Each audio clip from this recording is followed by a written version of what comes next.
Et si l'interrupteur pouvait aussi vivre sans PoE? Voici donc notre interrupteur PoE Pass-Through résistant aux intempéries. Amoureux de la technologie, bienvenue sur Fast Cabling. Aujourd'hui, nous résolvons les problèmes d'alimentation et de données dans les entrées extérieures où il n'y a pas de prise CA proprement en toute sécurité et avec un seul câble. Notre client est une chaîne de magasins intelligents. Il souhaite installer des caméras, un point d'accès Wi-Fi et un affichage numérique près de la porte, mais il n'y a pas de prise de courant là où ils en ont besoin. Et l'ancien magasin a laissé des câbles partout. Nous allons donc mettre de l'ordre dans tout cela en nous appuyant sur l'alimentation par Ethernet. Un seul câble achemine l'électricité et les données vers chaque appareil. Cela signifie qu'aucune prise de courant alternatif n'est nécessaire et que les zones à hauteur d'œil, comme l'entrée, sont beaucoup plus propres. L'alimentation par Ethernet brille à l'extérieur. Elle se fixe facilement au mur, au plafond ou sur un poteau et évite de faire venir un électricien à chaque emplacement d'appareil. Plus économique, plus rapide, plus propre, un seul câble par appareil. L'opération classique de rangement consiste à ajouter un petit interrupteur à proximité de vos appareils, un interrupteur de bordure près de l'entrée. Vous pouvez ainsi réussir un coup de circuit, même avec un appareil de petite taille. Cela permet de réduire l'encombrement des câbles, car au lieu de 3 ou 4 longs câbles se faufilant à l'intérieur du bâtiment, vous n'utilisez qu'une seule liaison montante vers le commutateur, puis un cordon de raccordement court vers chaque appareil. Mais le hic, c'est que nous n'avons toujours pas de prise de courant pour alimenter notre commutateur. Et voici le rebondissement inattendu. Le PoE n'est pas réservé aux caméras ou aux points SS. Et si l'interrupteur pouvait aussi vivre du PoE? Voici donc notre commutateur PoE Pass-Through étanche pour l'extérieur. Il est conçu pour l'extérieur.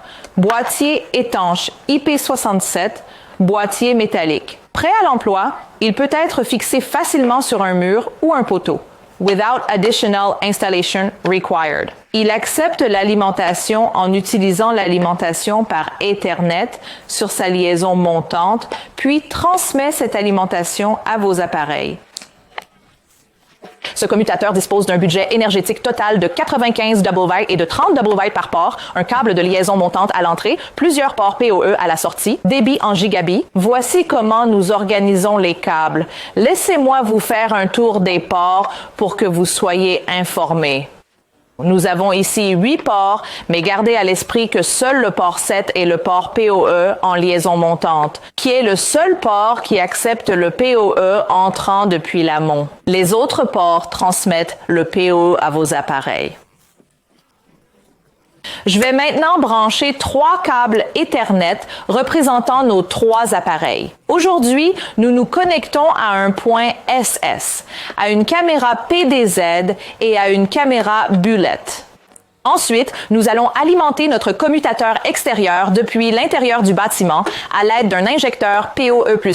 L'injecteur est un robinet d'alimentation centralisé. Il est placé là où l'alimentation est facile, comme dans l'arrière-boutique, et de là, un câble Ethernet extérieur va jusqu'à l'entrée, alimente le commutateur PoE Pass-Through et le commutateur alimente tout le reste. Aucune prise de courant n'est nécessaire. C'est parti! Ici, dans la salle de contrôle, nous avons notre commutateur principal qui se connecte à un routeur pour obtenir des données, ainsi qu'à un NVR pour pouvoir afficher des séquences vidéo.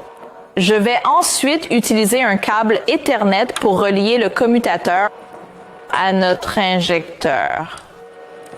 Notre injecteur a une puissance de 90 à 95 watts, 802 BT mid-span. Il s'agit du port d'entrée des données. Assurez-vous de le brancher sur le port d'entrée des données. Ensuite, nous pouvons l'alimenter comme ceci.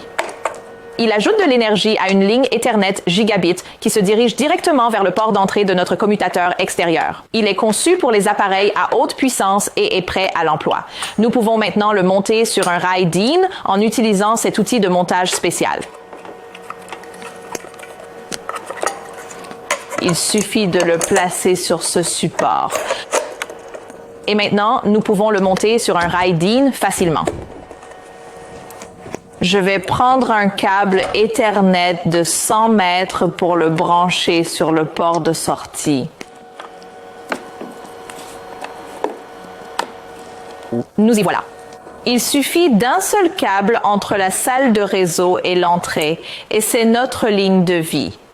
Nous avons déjà installé le commutateur de passage sur le mur. Il ne nous reste plus qu'à brancher ce câble dans le port de liaison montante. Rappelez-vous, le port 7. Il suffit de le brancher.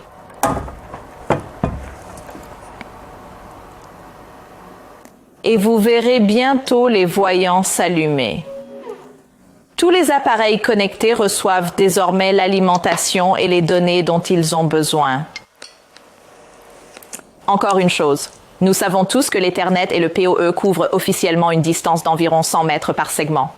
C'est là que le commutateur de passage joue un autre rôle en s'ajoutant à un lot de relais alimentés. Il peut effectivement doubler la portée à environ 200 mètres pour l'alimentation et les données gigabits. C'est donc parfait pour les longues approches d'entrée. Nous pouvons utiliser un câble Ethernet de 100 mètres depuis la salle de contrôle jusqu'à notre commutateur de passage. Puis 100 mètres supplémentaires entre le commutateur et les appareils finaux. Comme c'est cool! Regardons maintenant nos caméras. Ici, nous recevons le flux vidéo en direct, des gouttes courtes et nettes. Chaque goutte reçoit électricité et données sur une ligne sans prise de courant.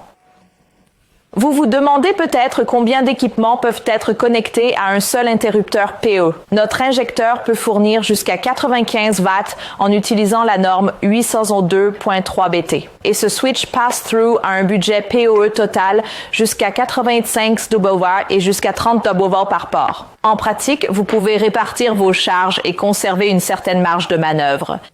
Supposons que nos caméras PDZ consomment 30 W et que le point d'accès consomme 15 W, ce qui fait environ 45 W. On peut donc ajouter un petit contrôleur de signalisation de 12 W et on arrive à 57 W. Nous avons encore de la marge pour un autre appareil à faible consommation ou vous pouvez simplement laisser cette marge pour les démarrages à froid et les pics. Lorsque vous planifiez, vous pouvez donc établir un budget prudent et essayer de garder environ 15% en réserve. Quelques conseils supplémentaires tirés du terrain. Vous pouvez utiliser des câbles Ethernet en cuivre pur comme Cat 5e ou Cat 6. C'est important pour la chute de tension et la fiabilité. Et comme il s'agit d'un environnement extérieur, vous devez choisir du matériel homologué pour l'extérieur, résistant aux intempéries IP67 pour le boîtier du commutateur, des connecteurs blindés le cas échéant et ne pas omettre la mise à la terre et la protection contre les surtensions lorsque le froid l'exige. Ainsi, des spaghettis à la rationalisation. Nous avons éliminé les prises de courant alternatifs locales, conservé tout ce qui est gigabit, étendu la portée là où c'est nécessaire. Et simplifier la maintenance. Maintenant, si vous pouvez brancher un câble ici, vous pouvez alimenter toute l'entrée. C'est l'astuce du commutateur d'alimentation PoE. N'hésitez pas à me dire ce que vous allez alimenter dans la section des commentaires ci-dessous et nous vous aiderons à budgétiser les watts. Merci beaucoup de vous être joints à nous et je vous donne rendez-vous dans la prochaine vidéo.